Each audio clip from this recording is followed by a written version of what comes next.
Hello everyone and welcome to my channel. This is Sunita Kharchane from SV Union School and Junior College. Today we will be learning Standard 10th Political Science, Chapter 1, Part 1, Working of the Constitution. We will be learning the chapter into 3 parts. So let's begin with the chapter Working of the Constitution. Before we start with the chapter, let us recall what the Constitution is. Constitution is the supreme law of India. It is a set of rules and regulations that guides the administration of a country. The India's constitution is the longest written constitution of any country in the world. Let us see the timeline of the making of India's constitution. December 9, 1946, the first meeting of the Constituent Assembly was held. December 11, 1946, Dr. Rajendra Prasad was elected as its president. August 29, 1947, the drafting committee was appointed. November 4, 1947, the draft constitution was submitted. November 26, 1949, the drafting was completed. January 24, 1950, the handwritten constitution was signed. January 26, 1950, the constitution was legally enforced, and the time taken to prepare the final draft was 2 years, 11 months and 18 days. The textbooks of political science till now have helped us to take an overview of the local government. So when we are talking about the local government, we learn about the rural and the urban local self-government. So in the rural local self-government, we have the Gram Panchayats, the Panchayat Samiti and the Zilla Parishad. And at the urban level of local self-government, we have the municipal corporations, the municipalities, the cantonment board and the port trust. Along with the local self-government, we have learned about the values like liberty, equality, fraternity, sovereignty, socialist, secular, democratic. So these are all the values of constitution what we have learned earlier.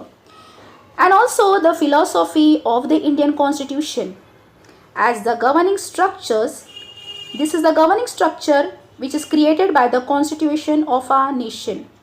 And also about the India's place in international relation.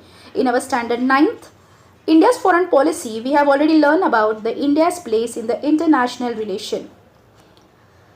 The Indian Constitution has declared its objective to establish a secular. Secular means a nation where all the religions are treated to be equally. Secular, democratic republic. Democratic means where all the citizens are treated to be equally and the government is made of the people, by the people and for the people. Our nation is also a republic nation because the head of our nation is been elected by election.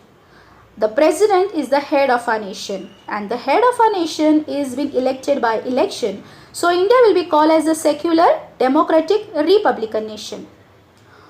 Also it has made extremely important provisions to ensure that the citizens get justice and their freedom is protected. The Indian Constitution is seen as the means through which a progressive, developed society based on social justice and equality will be established.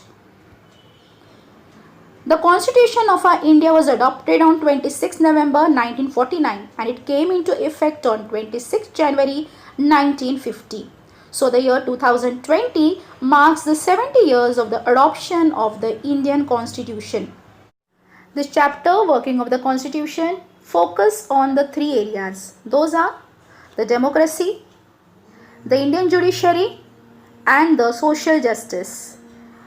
Let us learn about democracy, and in democracy we are going to learn about the political maturity. So let us understand what a political maturity is.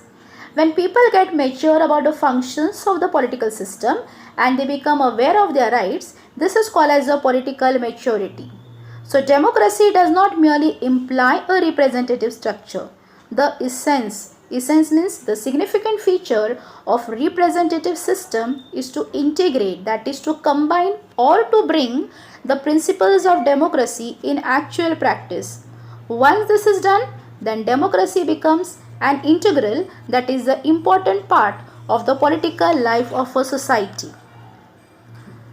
Accordingly, the Indian people have direct representation in the parliament. Parliament, this is the supreme legislative body of Republic India, which is composed of the President of India and the two houses, that is the Lok Sabha and Rajya Sabha. People also have the direct representation into the state legislature. State legislature work at a state level. In Maharashtra, we have a Vidhan Sabha and the Vidhan Parishad. Also, people have a direct representation in the local government.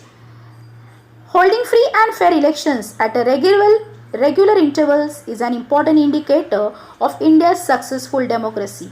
The increasing participation of people in the political process and political competition shows that Indian democracy has become successful to a great extent. So now in the picture you can see the number of people, the active participation of people into the voting, or also the active participation and the initiative of the people taking part into the political process is increasing. From this we can come to a conclusion, or from this we understand that our democracy has become successful to a greater extent. Now let us learn about the right to vote. The Indian Constitution has made the provision of right to vote for adults. In the pre-independence period, several provisions existed which restricted the right to vote. All such provisions were cancelled after independence, and the Indian Constitution guaranteed adult suffrage. Adult suffrage means the right of a citizens who are entitled to vote in an election is called as a adult suffrage. By giving the right to vote equally to both men and women above the age of 21. The voting age was later reduced from 21 to 18, which gave opportunity of political participation to the young generation in India. Such provisions have made India the largest democracy in the world. India has the largest number of voters compared to any other democratic nation. This change is not only quantitative but also qualitative, as new political parties are emerging with the active support of young voters. These parties represent various expectations of people and compete in the political sphere. Let us learn the decentralization of democracy. Decentralization means it is a process of dispersing or distribution of the decision-making power to the smaller unit. Now in this, the decision-making powers are being taken from the supreme level and the state level, and those have been given to the local level. This is called as a decentralization. So here in this picture you can see the powers will be distributed, or it will be given to the local government.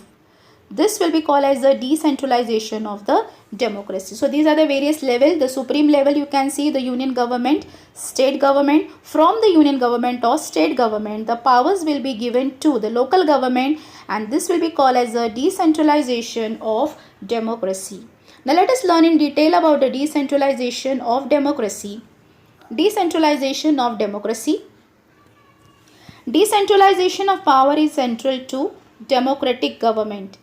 Decentralization controls the misuse of powers and also create opportunities for political participation for common people. So in decentralization, the power is not concentrated at one level, and it has been distributed from the first level to the last level, that is from the supreme level to the local level. The directive principle of state policy include the provision for democratic decentralization. The directive principle of state policy, this is the fourth part of our constitution, and that includes the provision for the democratic decentralization. One such important provision is regarding empowering the local self-government. Empowering means giving more power to the local self-government who will be working for the benefit of a local level. Make genuine democratic governance a reality. After independence, several attempts were made towards democratic decentralization. One such an important attempt is 73rd and 74th Amendment. Amendment means the changes were brought about in the Constitution, which gave a constitutional status. Constitutional status means was authorized by the Constitution to local self-governing institution and also increase their powers. So in the year 1992, the more powers were given for the local governing bodies. Right to Information RTI 2005. Citizens' empowerment is the essential condition of democracy. It is necessary to create opportunities for citizens' participation and interaction with the government. Increased communication between citizens and government helps in strengthening democracy and in building a relation of trust between them. Citizens have right to know about the functioning of government. The Government of India gave the right to information to the citizens of India to ensure, that means to guarantee transparency and accountability. That means the government is answerable to the citizens of our nation, which are hallmark. Hallmark means which is a symbol of a good governance. Right to information has made the government more transparent and has reduced the element of secrecy in the working of government. But previously it was not there. Like there was a complete secrecy between the citizens of our nation and government. People were not knowing anything whatever is going into the government. But now that factor has been removed now. The element of secrecy is totally been removed now, and now there is a complete transparency between the government and between the citizen of our nation. After the year 2000, the whole approach towards democratic reform has changed. Democratic reform are considered as the rights of citizens. Accordingly, citizens in India have got right to information, education and food security. These rights have strengthened democracy in India. Now let us learn about the rights-based approach. In the decades after independence, progress was made towards more and more democratization. Democratization means the introduction of the democratic system into our nation. However, in this process, citizens were considered as the beneficiaries. So when more and more progress were done towards to bring about the introduction of democratic system into our nation, at such a time, the citizens were considered as the beneficiaries. Beneficiaries means whatever development government is making, it was as though the government was doing a favor upon the citizens. But in the last few decades, development is considered as the rights of the citizens. But now it has changed. Okay, that view have changed. Now it is a responsibility of a government to work for the people and for the benefit and for their development. So student, this is the end of the first part of a video. We shall learn about the social justice and equality into the second part of our video.